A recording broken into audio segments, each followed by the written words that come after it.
Assalamualaikum warahmatullahi wabarakatuh.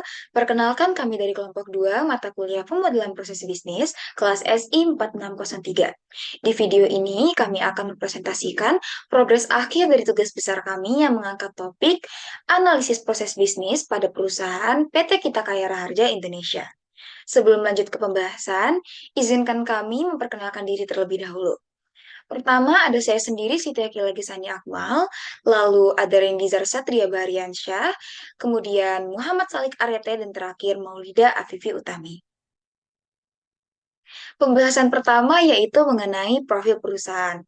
PT Kita Kaya Raharja Indonesia ini didirikan pada bulan Februari tahun 2017, di mana perusahaan ini berperan sebagai produsen yang memproduksi biji plastik, di mana biji plastik ini nanti akan didistribusikan ke perusahaan-perusahaan yang menjadikan biji plastik sebagai bahan baku utama untuk produknya. Adapun visi dari perusahaan ini ialah memperkaya hidup tak terbatas dengan memberikan manfaat dan solusi bagi manusia. Dengan misi, berkomitmen untuk menjadi perusahaan yang bernilai dan berdaya saing tinggi. Bersama membangun sumber daya manusia unggul dengan inovasi dan solusi yang berkelanjutan. Adapun tujuan utama dari perusahaan ini ialah berkomitmen untuk menyediakan solusi yang andal dan inovatif. Oke, baik. Terima kasih ya Kilat atas penjelasannya tentang profil perusahaan PT Kita Kaya Raja Indonesia. Di sini, di slide selanjutnya saya akan menjelaskan tentang value chain dari perusahaan tersebut. Oke, di value chain ini terdapat dua aktivitas. Yang pertama itu ada aktivitas primary atau proses utama yang dimana berperan untuk menghasilkan nilai untuk perusahaan itu sendiri. Terus yang kedua itu ada secondary activities yang dimana tugasnya untuk mendukung proses utama itu berjalan secara lancar dan bisa menghasilkan yang maksimal untuk perusahaan. Oke, di secondary activities ini dibagi ada tiga departemen yang bertanggung jawab. Yang pertama itu ada Human Resource dan General Affair, yang dimana tugasnya seperti Human Resource pada umumnya yaitu melakukan rekrutasi karyawan baru. Terus juga dia juga tugasnya adalah untuk memastikan kesejahteraan para karyawan yang ada di dalam perusahaan tersebut. Terus selanjutnya ada Departemen Research and Development. Research and Development atau R&D ini tugasnya adalah untuk mendevelop, research dan juga testing new product ataupun all product. Jadi tugasnya itu adalah untuk mendevelop all product maupun new product yang dimana dibuat berdasarkan keinginan customer. Oke, selanjutnya ada Departemen Finance and Accounting yang dimana tugasnya seperti pada umumnya yaitu mengurusi segala hal perihal keuangan. Oke, uh, kita langsung lanjut ke primary activities. Nah, di primary activities ini disegmentasi menjadi 5 bagian. Yang pertama itu ada inbound logistik. Nah, di inbound logistik ini terdapat dua departemen yang menanggung jawab kegiatan atau aktivitas itu sendiri. Jadi di sini ada PPIC yang dimana mungkin bisa disebut juga planning production and inventory control dan juga purchasing. Nah, untuk aktivitasnya sendiri itu ada perencanaan penggunaan penyimpanan yang di mana dia PPIC ini tugasnya adalah melakukan perencanaan terhadap penyimpanan atau warehouse di dalam perusahaan tersebut untuk dialokasikan kemana. Terus yang selanjutnya ada pengontrolan penyimpanan. Di pengontrolan penyimpanan itu sendiri dilakukan juga oleh PPIC yang dimana seperti yang saya sebutkan bahwa PPIC itu tugasnya adalah mengelola segala macam hal dari mulai barang berbentuk raw material sampai dengan finish good. Oke, jadi dia itu mengontrol alokasi dan segala aktivitas yang berkaitan dengan produksi atau barang itu sendiri. Oke, setelah itu ada order kebutuhan material yang dimana job desk-nya itu job desk purchasing. Jadi purchasing ini akan uh, mendata barang-barang apa saja yang dibutuhkan oleh Departemen PPIC itu sendiri. Nah, selanjutnya ada segmentasi operation. Nah, di operation ini ada tiga departemen yang bertanggung jawab. Yang pertama itu ada departemen production, yang kedua quality, dan yang tiga itu ada material control. Nah, untuk aktivitasnya sendiri, yang pertama ada memproses perintah proses produksi dan mengeksekusinya, yang dimana tak lain itu merupakan job desk dari produksi itu sendiri atau production.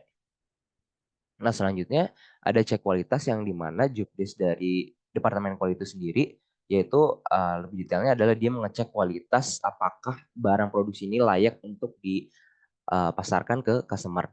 Selanjutnya ada pengontrolan material. Nah, pengontrolan material ini merupakan job desk dari material control yang di mana dia berfungsi untuk mengontrol material-material yang uh, didapatkan maupun dikeluarkan oleh perusahaan.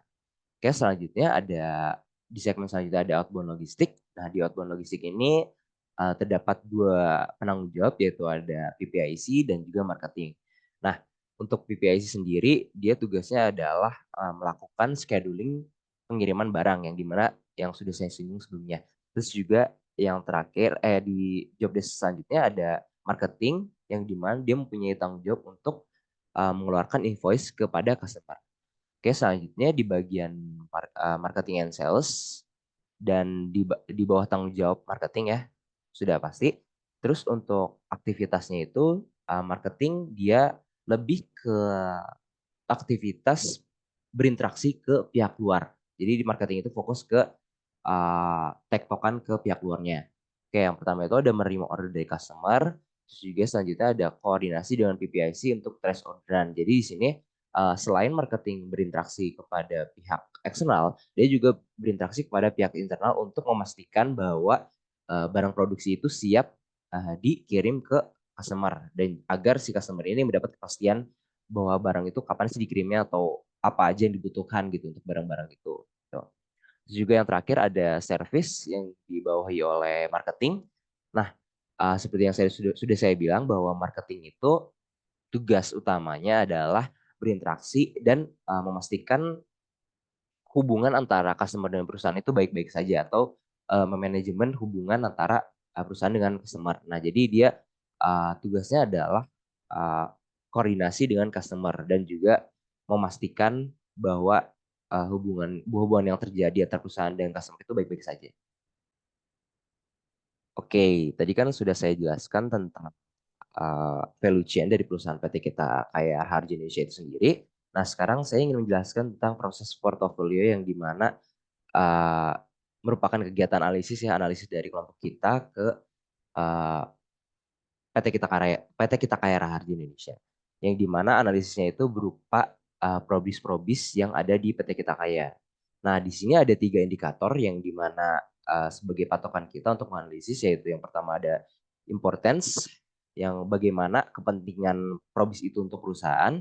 Terus yang kedua ada health, bagaimana probis itu mendatangkan keuntungan atau menjadikan perusahaan itu tetap stabil ya. Terus yang terakhir ada visibility atau kemudahan uh, perusahaan itu mengeksekusi probis itu sendiri. Oke, yang pertama kita masuk ke proses new project atau pembuatan sampel. Nah, proses new project sendiri itu dinaungi oleh bagian R&D.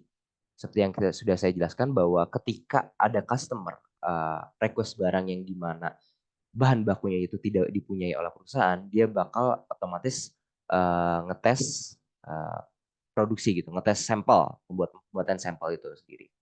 Terus di sini kita patokin importance-nya itu 80%, health-nya 80%, dan visibility-nya 8%.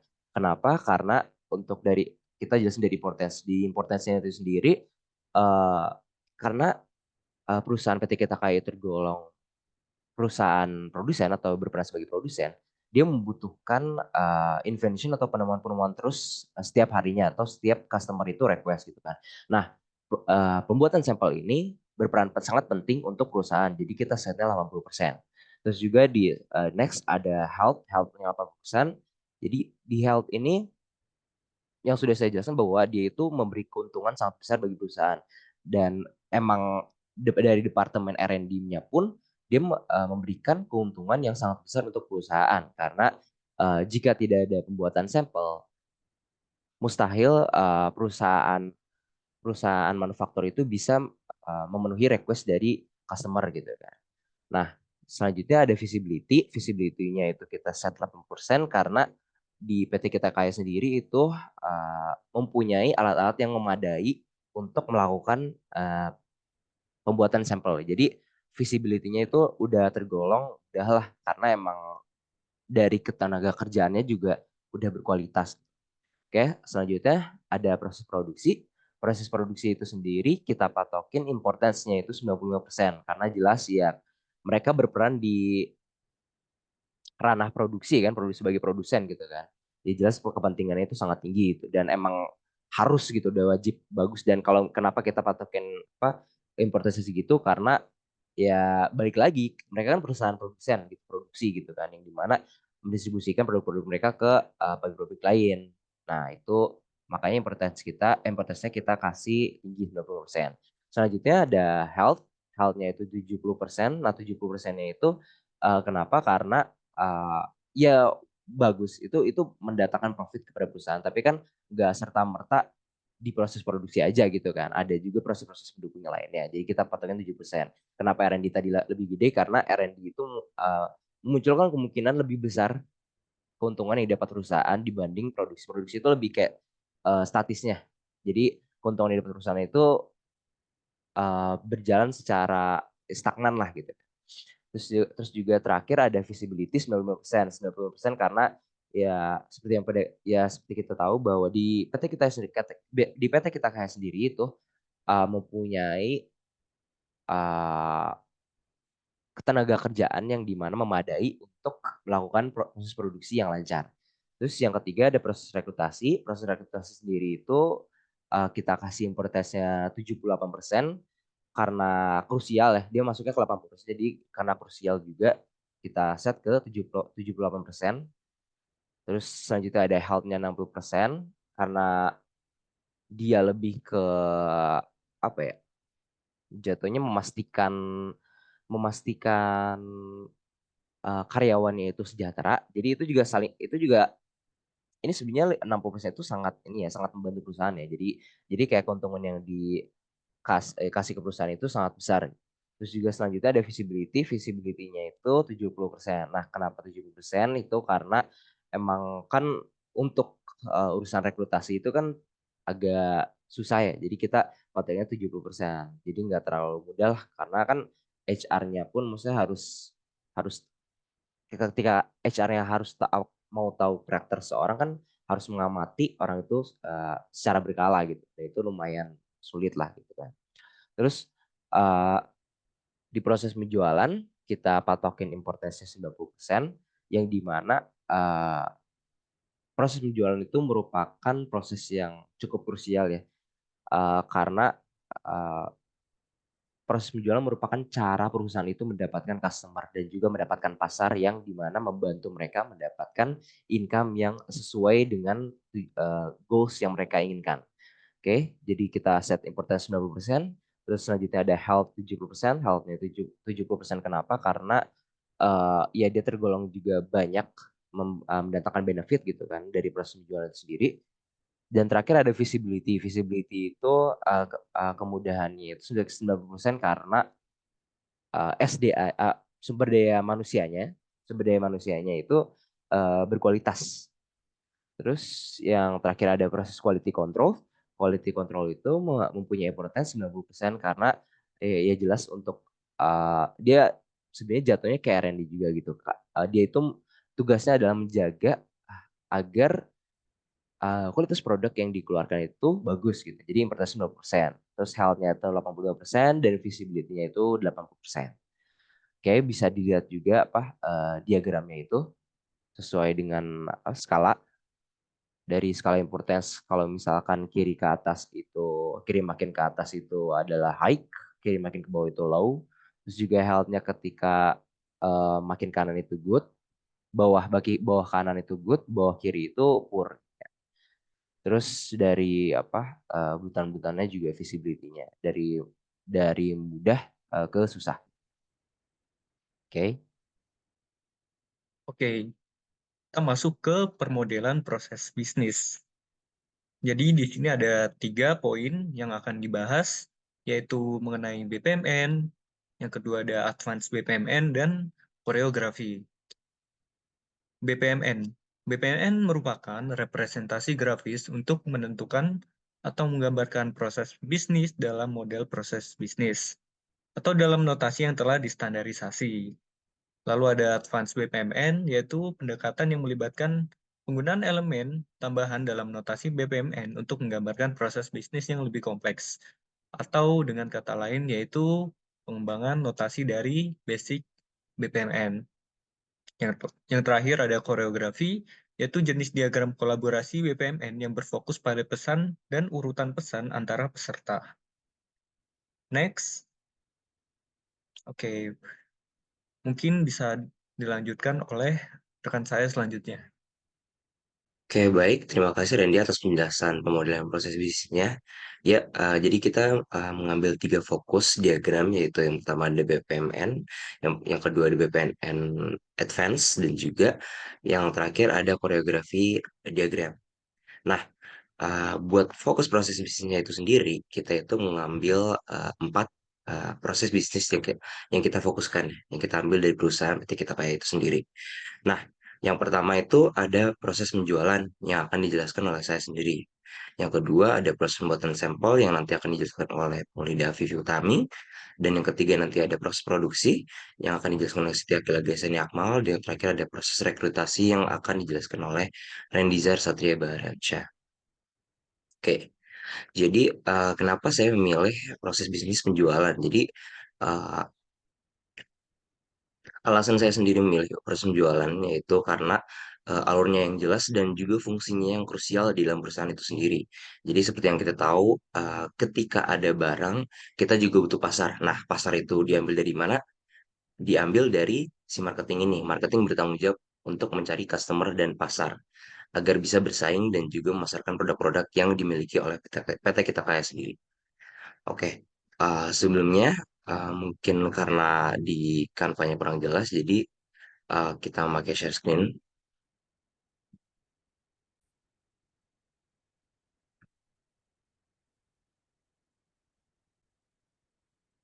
Oke, baik. Di sini kita sudah mempunyai ya BPMN basic dari proses penjualan itu sendiri. Bisa dilihat dari sini, uh, kita langsung masuk ke alurnya saja ya. Jadi di sini customer itu akan mengirimkan PO atau purchase order ke marketing dan marketing akan menerima purchase order itu. Itu sebagai trigger start event ya.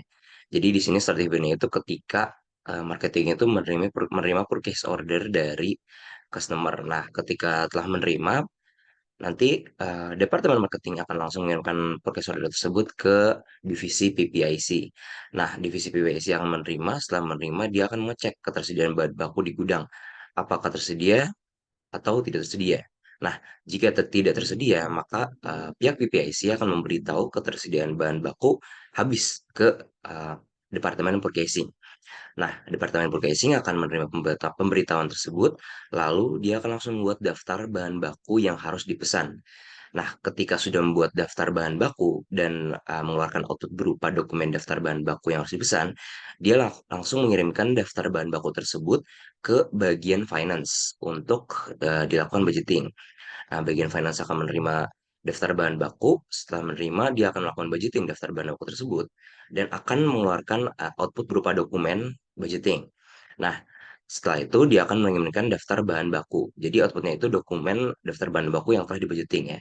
Nah, setelah itu dia mengirimkan daftar bahan baku ke purchasing. Purchasing menerima daftar bahan baku yang telah dibudgeting. Setelah itu ia membeli bahan baku yang dibutuhkan, langsung dieksekusi ya langsung ke pihak supplier. Nah, setelah itu pihak supplier akan mengirimkan bahan baku yang dibutuhkan. Jadi setelah dibeli dia akan langsung mengirimkan bahan baku yang telah dibutuhkan. Habis itu uh, pihak purchasing menerima bahan baku tersebut, lalu dia akan menyerahkan bahan baku tersebut ke bagian PPIC. Nah, si bagian PPIC ini akan menerima bahan baku tersebut. Nah, ketika telah diterima bahan baku dan uh, langsung masuk ke alur tersedia juga, jadi langsung bersatu ditandai oleh exclusive gateway. Habis itu dia langsung masuk ke parallel gateway. Jadi si PPIC ini akan langsung membuat planning produksi dan juga schedule planning secara bersamaan. Setelah itu dia meminta data jenis plastik yang diinginkan ke bagian marketing. Nah, jadi ketika dia meminta konfirmasi PPIC itu meminta data jenis plastik, jadi agar tahu bahwa bahan bakunya itu harus dibuatkan sampel terlebih dahulu atau enggak gitu kan. Jadi ketika dia minta data jenis plastik ke marketing, nah marketing meminta konfirmasi data jenis plastik ke customer. Nah, dari customer itu dia akan langsung mengirimkan data jenis plastik, marketing akan menerima, setelah itu eh, marketing akan mengkonfirmasi bahwa eh, bahan baku yang digunakan segini segini gini gitu kan ke bagian PPIC. Nah, di bagian PPIC akan menerima data jenis plastik yang diinginkan. Nah, habis itu langsung masuk ke exclusive gateway. Apakah butuh proses pembuatan sampel yang tadi sudah saya sebutkan. Jadi, jika butuh, bagian PPIC akan membuat surat perintah pembuatan sampel. Habis itu dia akan mengeluarkan output berupa dokumen surat perintah pembuatan sampel. Setelah itu dia mengirim surat perintah pembuatan sampel tersebut ke bagian R&D atau Research and Development. Di sini ada R&D, Research and Development. Setelah R&D menerima, dia akan langsung melakukan proses pembuatan sampel. Nah, setelah melakukan proses pembuatan sampel, dia akan proses sampai selesai gitu. Setelah selesai, dia akan mengirimkan sampel tersebut ke bagian PPIC. Nah, langsung ditutup dengan exclusive gateway. Jika tidak membutuhkan juga langsung diproses, dan PPIC itu akan langsung membuat surat perintah produksi yang akan mengeluarkan dokumen berupa surat perintah produksi ya. Setelah membuat surat perintah produksi, dia langsung mengirimkan surat perintah produksi tersebut uh, ke bagian produksi. Oke, produksi. Nah, di bagian produksi, dia akan langsung melakukan proses produksi. Nah, setelah melakukan proses produksi, dia akan langsung mengirimkan hasil dari proses produksi tersebut, yang dimana berupa sebuah finish good. Oke, habis itu dia akan langsung mengirimkan finish good tersebut ke bagian uh, delivery. Jadi ke bagian delivery, sorry. Jadi nanti akan ke bagian warehouse. Nah, jadi setelah warehouse menerima finished goods, dia akan mengirim konfirmasi bahwa barang telah siap dikirim ke bagian PPIC. Nah, ketika bagian PPIC itu menerima konfirmasi, dia langsung membuat perintah delivery dan langsung mengirimkan surat perintah delivery ke bagian delivery. Nah, bagian delivery akan menerima surat perintah delivery. Setelah itu dia langsung mendeliverikan barang ke customer, mengirimkan barang-barang yang sudah jadi tersebut ke customer. Nah, setelah dikirimkan barang yang telah jadi, gitu kan. Nah, itu ada notes-nya ya teman-teman, sesuai dengan schedule gitu kan.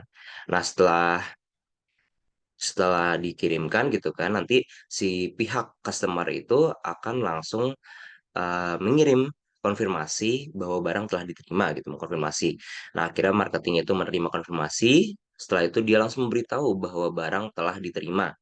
Ketika barang telah ke bagian PPIC. Nah, ketika PPIC menerima pemberitahuan, dia langsung masukkan data pengiriman ke database data delivery.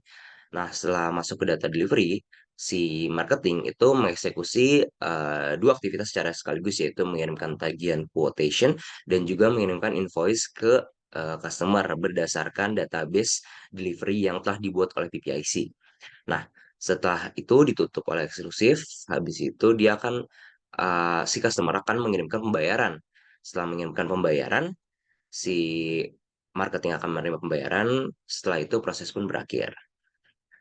Oke, sekian proses dari BPMN Basic. Kita langsung lanjut ke BPMN Advance.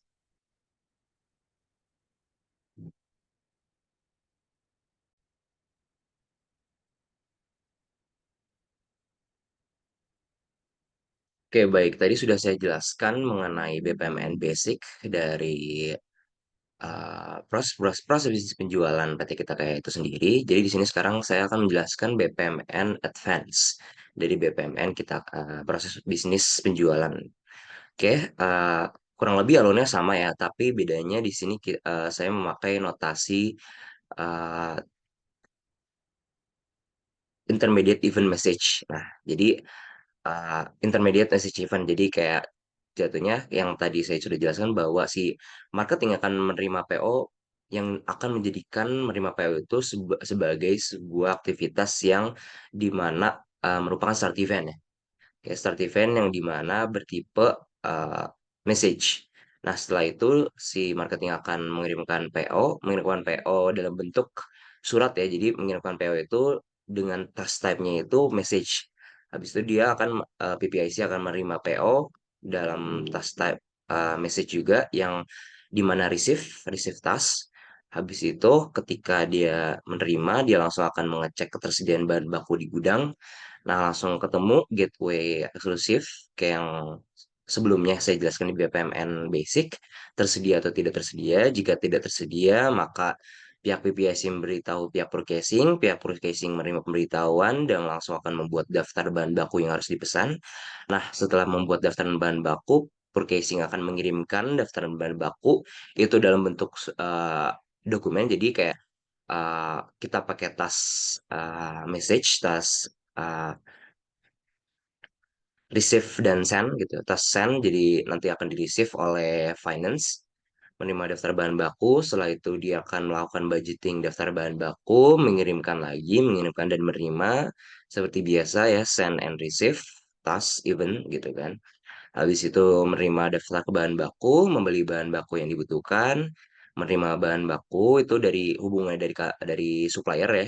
Jadi nanti akan uh, supplier akan menerima bukan menerima sejatuhnya kayak uh, purchasing akan membeli bahan dan pihak supplier akan mengirimkan bahan, tetapi bukan dalam bentuk dokumen, jadi langsung barang gitu kan, menerima bahan baku. Habis itu setelah menerima bahan baku, purchasing akan menyerahkan bahan baku tersebut ke bagian PPIC. PPIC akan menerima bahan baku. Ketika setelah menerima bahan baku gitu kan, dia akan langsung secara bersamaan membuat planning produksi dan juga schedule planning. Setelah itu dia juga akan meminta data jenis plastik yang diinginkan gitu ke marketing gitu kan biar jelas bahan baku apa aja yang dibutuhin. Nah, marketing ini akan marketing antara interaksi marketing dengan customer menggunakan intermediate message event. Nah, jadi di sini ada yang send, ada yang receive juga gitu kan. Meminta konfirmasi data jenis plastik ke customer mengkonfirmasi, menerima konfirmasi data jenis plastik. Habis itu dia akan langsung mengirimkan data jenis plastik yang diinginkan ke bagian PPIC. PPIC langsung masuk ke exclusive gateway seperti biasa. Jika butuh proses pembuatan sampel, dia akan membuat surat perintah pembuatan sampel gitu kan. Setelah itu mengirim surat pemerintah itu jatuhnya memuat dokumen ya. Jadi pesan, jadi ada send and receive lagi. Bagian bagian R&D akan menerima surat perintah pembuatan sampel, melakukan proses pembuatan sampel selesai, langsung dikirim ke bagian PPIC gitu kan. PPIC menerima sampel, habis itu dia membuat surat perintah produksi yang dimana mengeluarkan dokumen gitu kan. Nah, habis mengirimkan lagi, memakai lagi event type message, send and receive. Habis itu mengirim surat perintah produksi ke bagian uh, produksi. Nah, ketika produksi menerima surat perintah produksi, dia melakukan proses produksi, mengirimkan finish good. Setelah itu dia mengirimkan finish good ke bagian warehouse ya. Jadi warehouse itu akan menerima finish good, tapi bukan dalam bentuk dokumen, jadi tidak memakai bukan tas-tas message ya jadinya. Setelah itu bagian warehouse akan mengonfirmasi bahwa barang telah siap ke bagian PPIC. PPIC akan menerima konfirmasi, lalu PPIC akan membuat surat perintah delivery. Nah, ketika PPIC sudah membuat surat perintah delivery, dia akan langsung mengirimkan surat perintah delivery tersebut. Nah, ini menggunakan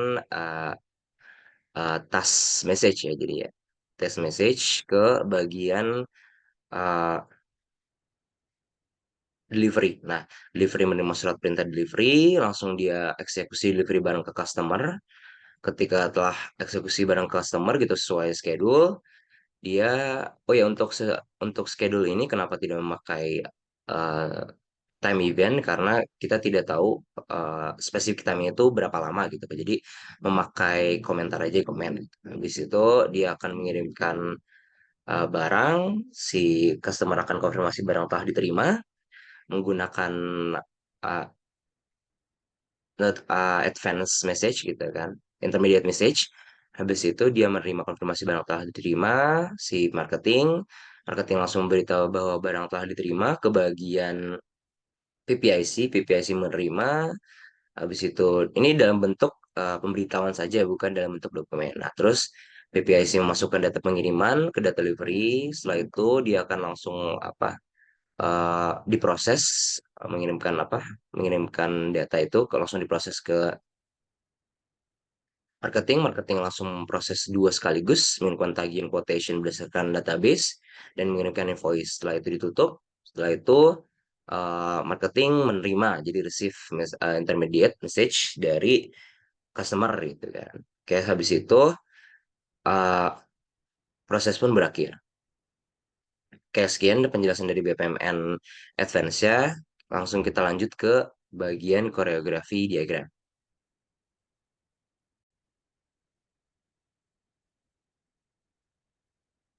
Oke, selanjutnya kita akan langsung masuk ke koreografi diagram. Di koreografi diagram ini ya ada start event.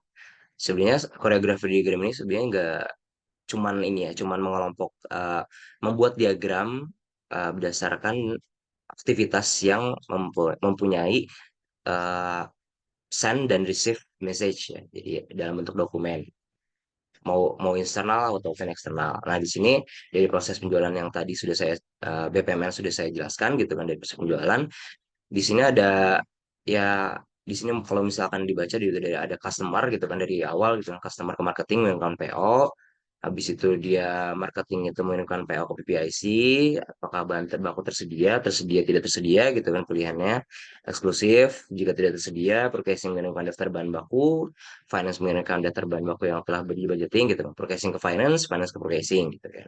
Setelah itu ditutup dengan exclusive gateway lagi. Setelah itu ada marketing meminta konfirmasi data jenis plastik ke customer, ada customer mengkonfirmasi data jenis plastik ke marketing, dibuka lagi oleh exclusive gateway, butuh proses pembuatan sampel atau tidak. Jika butuh, PPIC mengirimkan surat perintah pembuatan sampel ke R&D. Setelah itu langsung ditutup. Jika tidak butuh, langsung ditutup ke exclusive gateway lagi. Nah, PPIC selanjutnya ada PPIC mengirim surat perintah produksi ke produksi. Setelah itu PPIC mengirimkan surat perintah delivery ke delivery. Customer mengkonfirmasi barang telah diterima ke marketing. Ditutup lagi di Pearl Gateway ya. Di sini marketing mengirimkan quotation customer, marketing mengirimkan invoice ke customer. Ditutup, habis itu customer mengirimkan pembayaran ke marketing. Habis itu end. Oke.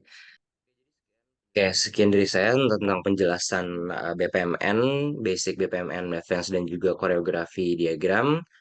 Oke, untuk selanjutnya akan dijelaskan proses pembuatan sampel atau new project oleh Maulidi Afifi, teman saya Maulidi Afifi kami.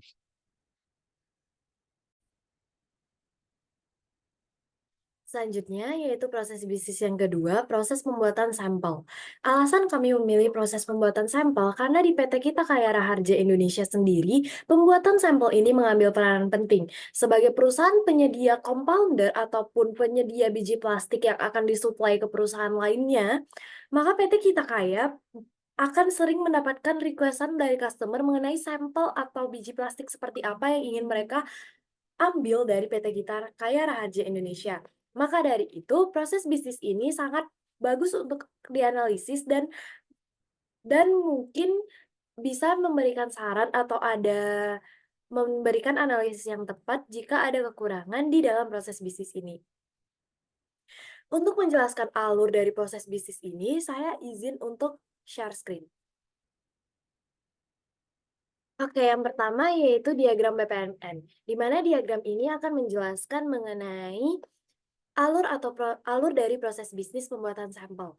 Sebelum itu, BPMN terdapat dua, yaitu BPMN yang basic dan advance. Nah, di dalam proses pembuatan sampel ini, terdapat 4 aktor yang terlibat, yaitu PPIC, Departemen Research and Development sebagai aktor utama, lalu ada Departemen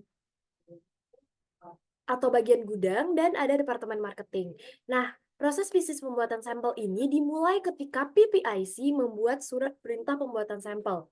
Selanjutnya, surat tersebut akan dikirimkan ke Departemen Research and Development, lalu Departemen Research and Development setelah menerima surat ini akan membuat surat permintaan bahan baku sesuai dengan surat perintah pembuatan sampel, yang surat perintah pembuatan bahan baku ini akan dikirim dan diterima oleh pihak gudang. Setelah pihak gudang menerima surat permintaan bahan baku, maka pihak gudang mengirimkan bahan baku kepada pihak Departemen Research and Development. Setelah bahan baku ini diterima, akan dilakukan pengecekan bahan baku. Terdapat 2 kasus di sini. Jika bahan baku tidak sesuai, maka pihak Research and Development akan membuat daftar kekurangan bahan baku. Yang daftar ini akan dikirimkan ke pihak gudang. Setelah pihak gudang menerima daftar kekurangan bahan baku, maka pihak gudang harus mengirimkan kembali bahan baku yang sesuai atau sesuai daftar kekurangan yang dikirimkan tadi. Lalu Departemen Research and Development akan menerima hal tersebut dan melakukan pengecekan bahan baku kembali. Jika masih ditemukan bahan baku yang tidak sesuai, maka mengulangi proses sebelumnya. Selanjutnya, jika bahan baku yang telah diterima itu sesuai, maka proses develop sampel akan dimulai.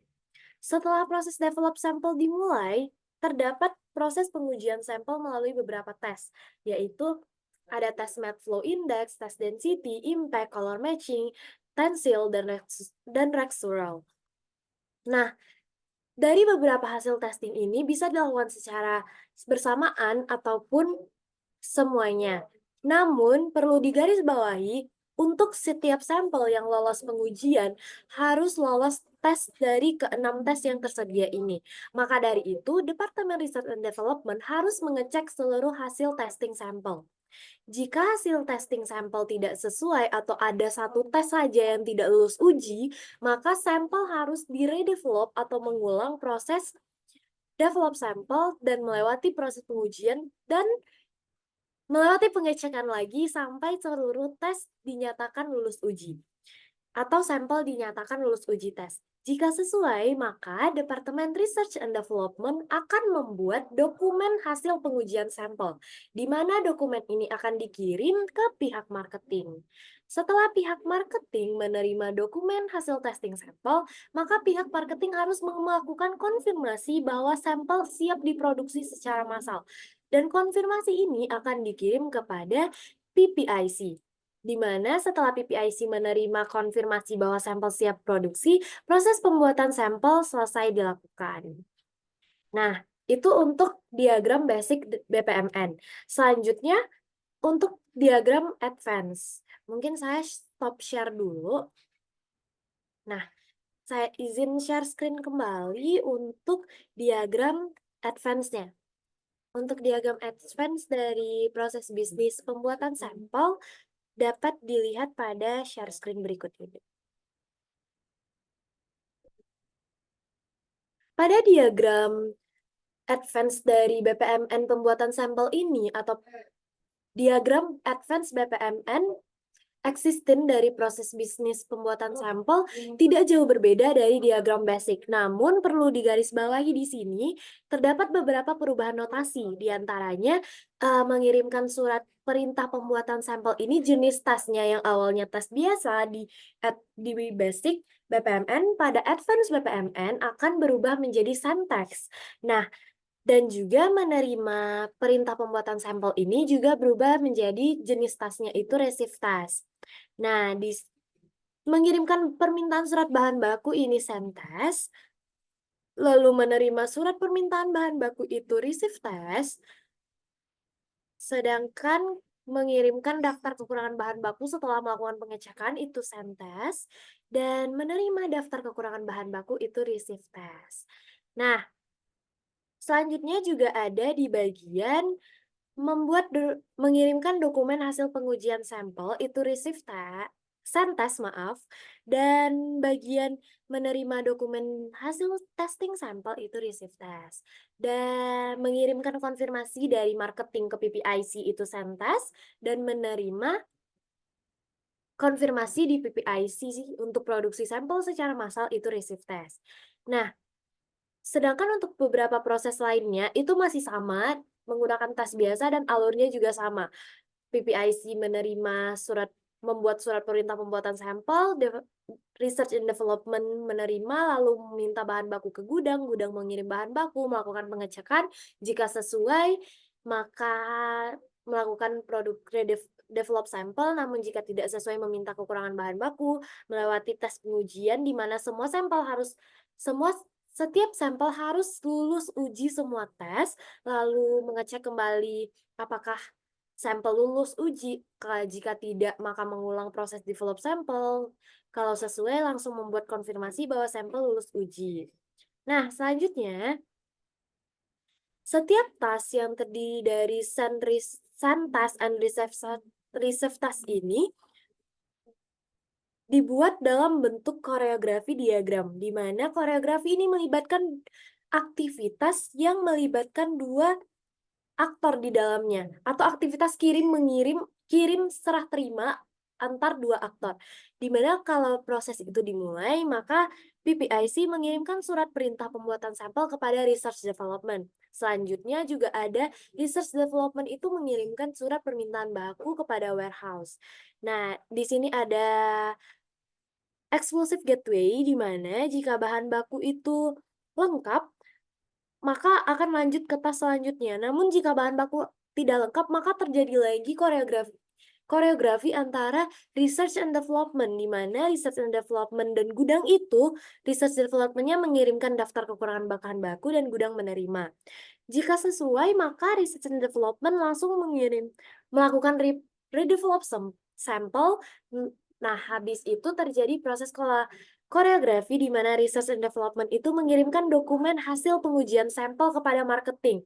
Dan setelahnya baru marketing melakukan konfirmasi sampel kepada PPIC dan proses pembuatan sampel berakhir. Dari probis pembuatan sampel,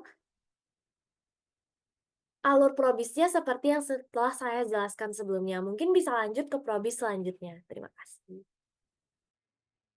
Baik, proses bisnis selanjutnya adalah proses produksi. Nah, kenapa sih kami mengambil proses ini untuk dianalisis? Alasannya karena seperti yang kita tahu, PT Kita Kaya itu merupakan perusahaan produsen yang memproduksi biji plastik. Nah, sebelum didapatkan biji plastik, maka harus dilakukan tahapan memproduksi biji plastik terlebih dahulu sehingga biji plastik itu bisa dipasarkan atau didistribusikan kepada customer. Nah, dapat disimpulkan bahwa proses ini memegang peranan yang sangat penting dalam perkembangan bisnis perusahaan PT Kita Kaya. Nah, untuk penggambaran diagram BPMN-nya sendiri akan saya tampilkan sebagai berikut.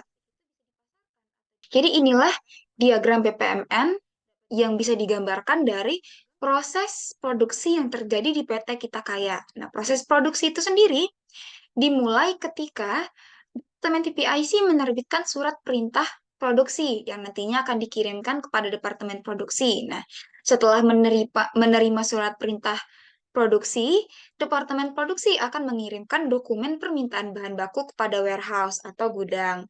Nah, warehouse akan menyiapkan bahan baku dan kemudian akan mengirimkan bahan baku kepada Departemen Produksi. Nah, ketika bahan baku tersebut diterima, Departemen Produksi akan membuat daftar bahan baku yang diterima sehingga nanti bisa dilihat apakah bahan baku yang diajukan itu sudah lengkap atau masih ada yang kurang seperti itu. Nah, jadi jika bahan bakunya itu masih belum lengkap, Departemen Produksi akan membuat daftar bahan baku yang kurang dan kemudian mengirimkannya ke warehouse atau gudang. Kemudian, warehouse akan mengirimkan bahan baku yang kurang tersebut ke Departemen Produksi. Nah, setelah bahan baku lengkap, maka akan dilanjutkan ke pembuatan biji plastik atau produksi biji plastik. Nah, dalam memproduksi biji plastik itu sendiri terdapat beberapa tahapan yang akan dilalui. Seperti ada proses mixing, kemudian ada extraction, kemudian ada water cooling, ada blower, ada cutting, dan terakhir ada drying. Nah, pada proses drying ini, inilah proses terakhir yang kemudian akan didapatkan biji plastik. Nah, setelah biji plastik selesai diproduksi, biji plastik akan dikirimkan ke Departemen Quality untuk dilakukan quality control terhadap biji plastik. Apakah biji tersebut telah sesuai dengan spesifikasi yang tertera pada surat perintah produksi ataukah belum. Nah, seperti itu. Jadi jika belum sesuai dengan spesifikasi, biji plastik yang tidak sesuai itu akan dikirim kembali ke departemen produksi dan dilakukan reproduksi biji plastik. Nah, ketika selesai direproduksi, maka biji plastik yang baru akan dikirimkan lagi ke departemen quality control dan melalui pengecekan lagi hingga biji plastik tersebut dianggap telah sesuai dengan spesifikasi. Nah, setelah itu akan dilakukan packing pada biji plastik dan kemudian akan dikirim ke warehouse atau gudang untuk disimpan. Nah, ketika telah sampai di warehouse dan disimpan, nah pihak warehouse atau pihak gudang akan membuat surat konfirmasi produksi selesai untuk satu PO tersebut. Nah, kemudian surat konfirmasi produksi selesai tersebut akan dikirimkan ke PPIC. Nah, ketika surat tersebut telah diterima PPIC, maka proses produksi dianggap selesai. Berikut penjelasan mengenai diagram advance pada proses produksi.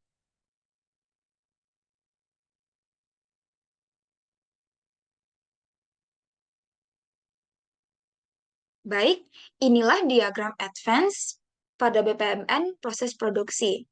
Terdapat beberapa notasi-notasi advance yang digunakan pada pembuatan diagram ini. Nah, bedanya advance dengan basic adalah di advance ini terdapat notasi yang membuat beberapa kegiatan itu didetailkan gitu. Jadi kegiatan ini berupa apa itu bisa dijelaskan menggunakan notasi-notasi advance. Nah, di sini terdapat beberapa notasi yang dipakai seperti em, ada tipe task atau task type. Di sini terdapat send task. Kenapa di sini menggunakan send task? Karena kegiatannya itu berupa mengirim surat kepada departemen produksi. Jadi terdapat kegiatan pengiriman yang berupa surat. Nah, seperti itu. Dan eh, proses pengirimannya itu terjadi antara aktor internal dan internal. Nah, itulah kenapa digunakan eh, notasi, aduh,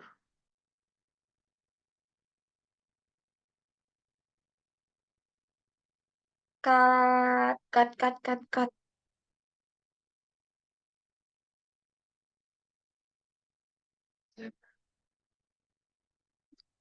Berikut telah saya tampilkan diagram BPMN Advance untuk proses produksi. Nah, terdapat perbedaan notasi-notasi yang cut.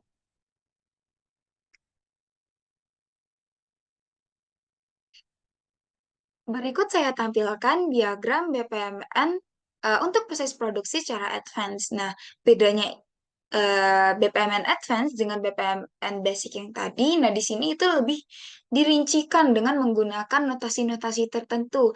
Nah, untuk BPMN advance di proses produksi ini sendiri menggunakan beberapa notasi yang tidak digunakan di basic, seperti di sini ada menggunakan tipe task. Di sini tipe tasknya itu adalah send task dan di sini receive task.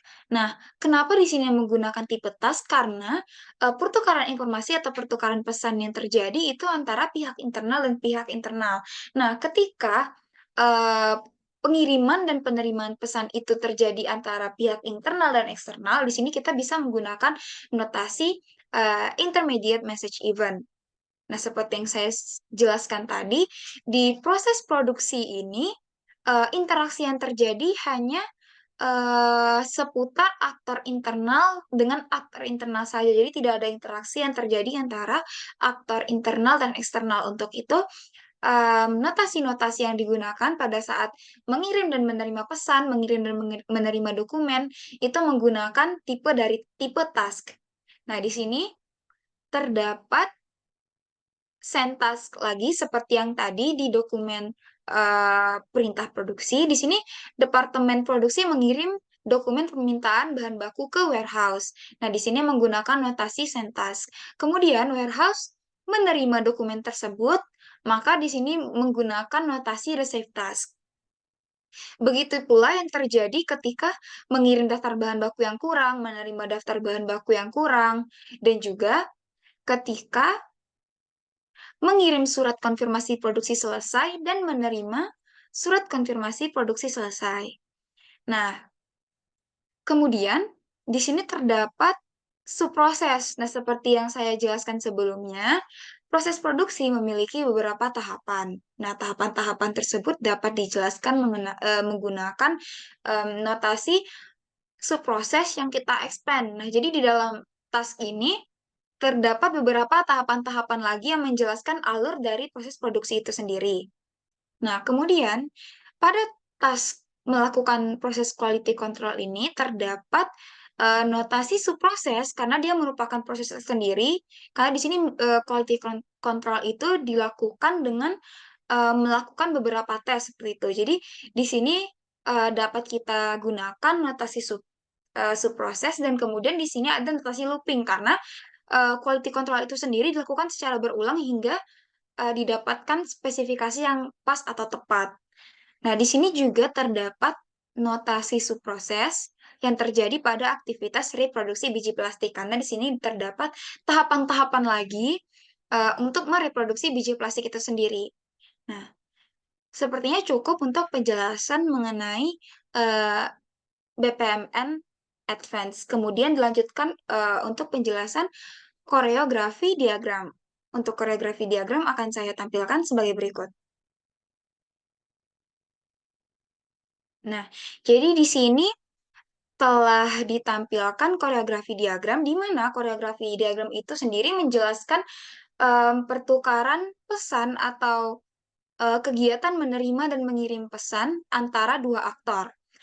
Untuk alurnya sendiri itu dibuat sama dengan BPMN, jadi tidak ada perbedaan secara alur, cuman di sini hanya menjelaskan pengiriman dan penerimaan pesan yang terjadi antara aktor-aktor yang terlibat di dalam suatu proses bisnis.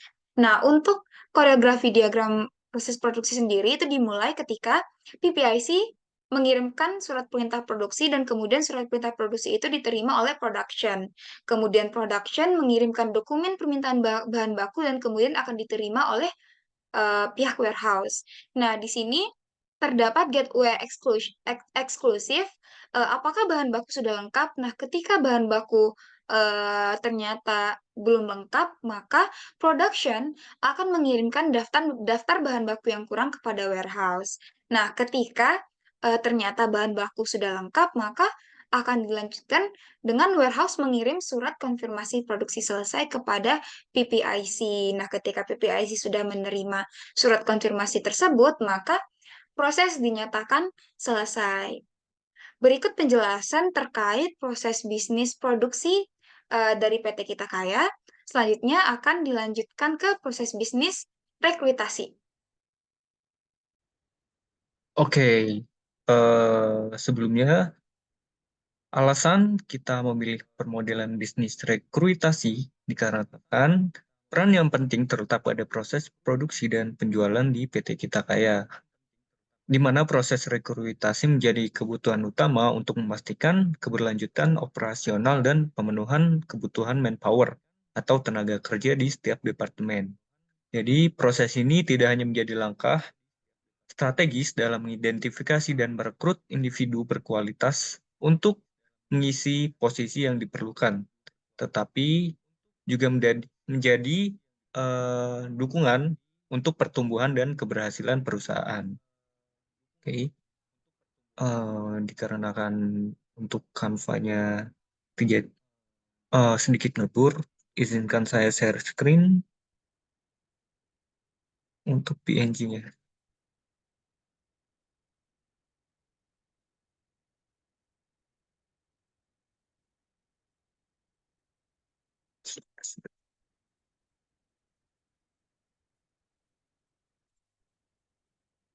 Oke. Jadi ini merupakan BPMN dari rekrutasi basic. Di sini ada 4 aktor yang terlibat, yaitu di antaranya ada 2 aktor eksternal dan 2 aktor internal. Jadi dalam proses rekrutasi ini awalnya yaitu dari customer mengirimkan PO ke departemen perusahaan. Nah, dari kegiatan mengirimkan PO dan menerima PO tersebut, di departemen muncullah kegiatan sales. Nah, pada kegiatan sales itu membutuhkan manpower, di mana departemen perusahaan akan mengajukan kebutuhan manpower dalam bentuk dokumen kepada pihak HRD. Nah, eh, setelah HRD menerima kebutuhan manpower, maka HRD akan mengirim pesan pembukaan rekrutasi kepada eksternal, yaitu pelamar. Lalu pelamar akan menerima pesan rekrutasi. Nah, dari sanalah pelamar akan mengirimkan berkas permohonan kerja, sehingga HRD akan menerima berkas permohonan kerja dalam bentuk dokumen. Setelah menerima berkas permohonan kerja, maka HRD akan langsung mereview dan menyeleksi berkas permohonan, apakah memenuhi persyaratan atau tidak. Kalau tidak memenuhi persyaratan, maka berkas ditolak, proses pun berakhir. Sedangkan kalau memenuhi persyaratan, maka HRD akan menerima berkas permohonan tersebut. Setelah menerima berkas permohonan tersebut, maka HRD akan mengirimkan pesan jadwalan interview kepada pelamar. Lalu pelamar akan menerima pesan jadwal interview, lalu HRD akan melakukan interview, dan HRD akan menilai dan memutuskan apakah pelamar tersebut layak atau tidak layak. Kalau tidak layak, maka HRD akan menolak pelamar, lalu mengirim pesan penolakan kepada pelamar, dan proses pun berakhir. Sedangkan kalau layak, maka HRD akan merekrut pelamar tersebut dan mengirim pesan penerimaan. Setelah mengirim pesan penerimaan dan pelamar menerima pesan penerimaan, maka HRD akan menempatkan ke departemen. Lalu dikembalikan ke departemen, departemen akan mendapatkan karyawan dari HRD. Setelah menempatkan dan mendapatkan karyawan, maka departemen akan mengevaluasi kinerja dari karyawan tersebut. Apakah karyawan tersebut bermasalah atau tidak? Kalau bermasalah, maka departemen akan mengembalikannya ke HRD dan HRD secara langsung memutuskan kontrak kerja dan proses pun selesai. Kalau tidak bermasalah, maka karyawan tersebut tetap melanjutkan kontrak kerja di departemen perusahaan dan proses perekrutan selesai.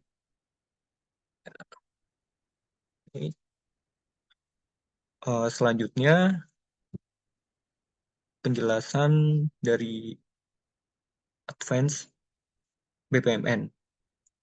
Izinkan saya share screen lagi.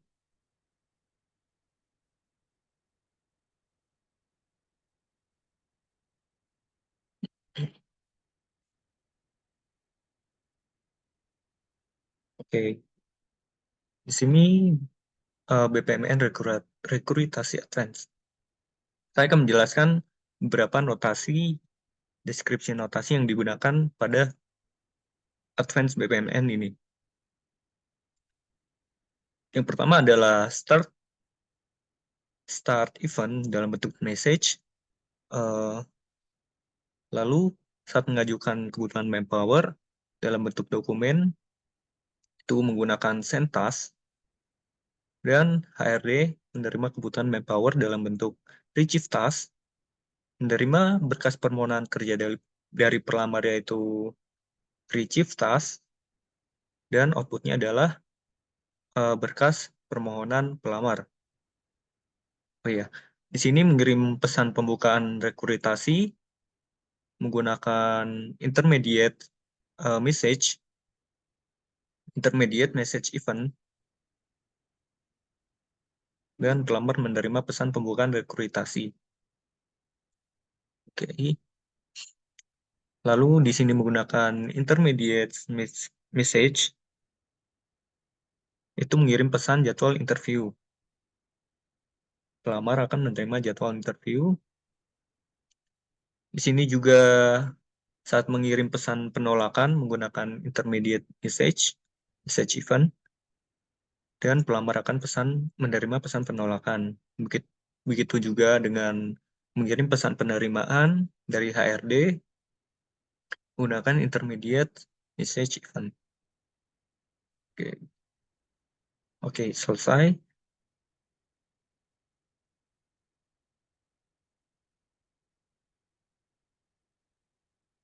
Oke, selanjutnya yaitu koreografi diagram rekrutasi. Izinkan saya share screen lagi.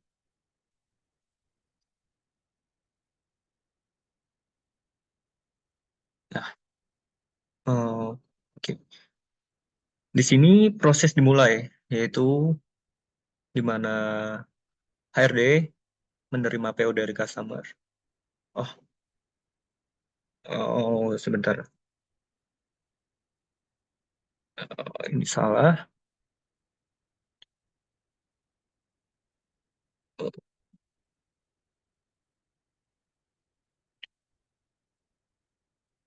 Oke, mohon maaf, izinkan saya share screen lagi.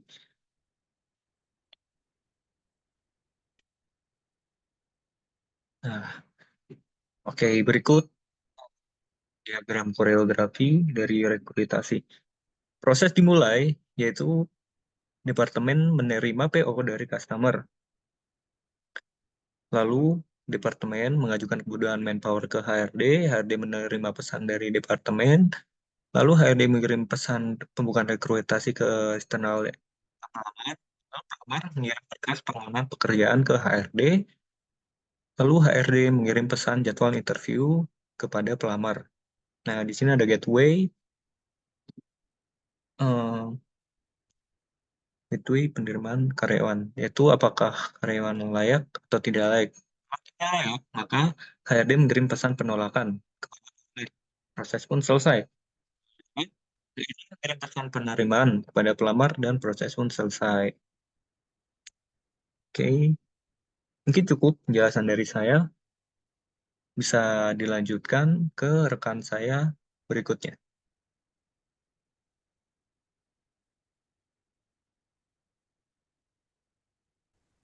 Oke, bagian terakhir dari presentasi ini adalah kesimpulan dan saran.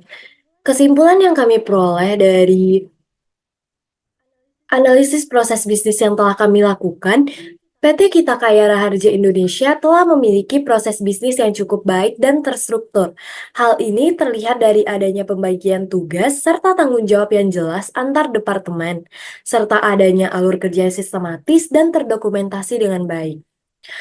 Namun, masih terdapat beberapa hal yang dapat dioptimalkan dari proses bisnis PT Kita Kaya Raharja Indonesia. Di antaranya, yang pertama itu proses pembuatan sampel. Proses pembuatan sampel perlu dioptimalkan agar lebih efisien dan efektif, yang dapat dilakukan dengan cara mengurangi jumlah revisi sampel yang dilakukan oleh customer.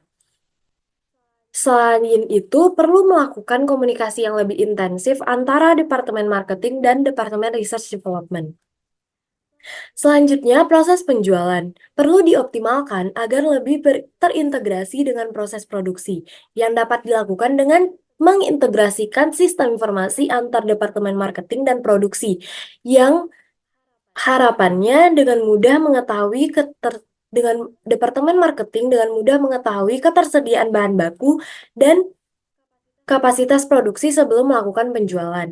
Selanjutnya, ada proses rekrutasi yang perlu dioptimalkan agar lebih cepat dan akurat, serta perlu melakukan seleksi yang lebih ketat dan menambah metode seleksi seperti tes tertulis, tes wawancara, dan tes psikologi.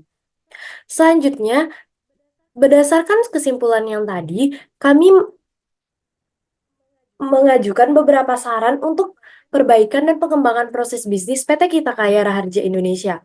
Yang pertama yaitu perbaikan proses produk pembuatan sampel, yang dapat dilakukan dengan meningkatkan komunikasi antar Departemen Marketing and Research Development. Selanjutnya, evaluasi dan perbarui metode pengujian sampel agar akurasi dan kepuasan pelanggan dan memenuhi kepuasan pelanggan. Selanjutnya, mengidentifikasi cara untuk mengurangi jumlah revisi sampel yang perlu dilakukan sebelum melakukan produksi massal. Yang kedua, adanya integrasi dan antar proses penjualan dan produksi yang dapat dilakukan dengan mengimplementasikan sistem informasi yang terintegrasi serta melakukan koordinasi agar lebih efisien antar departemen penjualan produksi untuk mengoptimalkan jadwal produksi berdasarkan permintaan pelanggan. Yang ketiga, optimalisasi proses rekrutasi dengan melakukan cara yaitu perketat seleksi berkas pelamar serta menerapkan metode seleksi yang lebih komprehensif seperti tes tertulis, wawancara, dan tes psikologi. Selanjutnya yaitu mengembangkan sistem informasi. Pertimbangan untuk mengembangkan sistem informasi ini dilakukan untuk mendukung seluruh proses bisnis yang dimulai dari pemesanan pelanggan hingga produksi dan pengiriman. Selanjutnya, pastikan bahwa sistem informasi yang dikembangkan dapat melakukan pelacakan dan pelaporan yang efektif untuk memantau kinerja dan identifikasi area perbaikan. Oke, sekian dari presentasi progres akhir tugas besar pemodelan proses bisnis, yaitu analisis proses bisnis pada perusahaan PT Kita Kaya Raharja Indonesia. Untuk segala perhatiannya kami ucapkan terima kasih dan mohon maaf apabila terdapat kesalahan. Wassalamualaikum warahmatullahi wabarakatuh.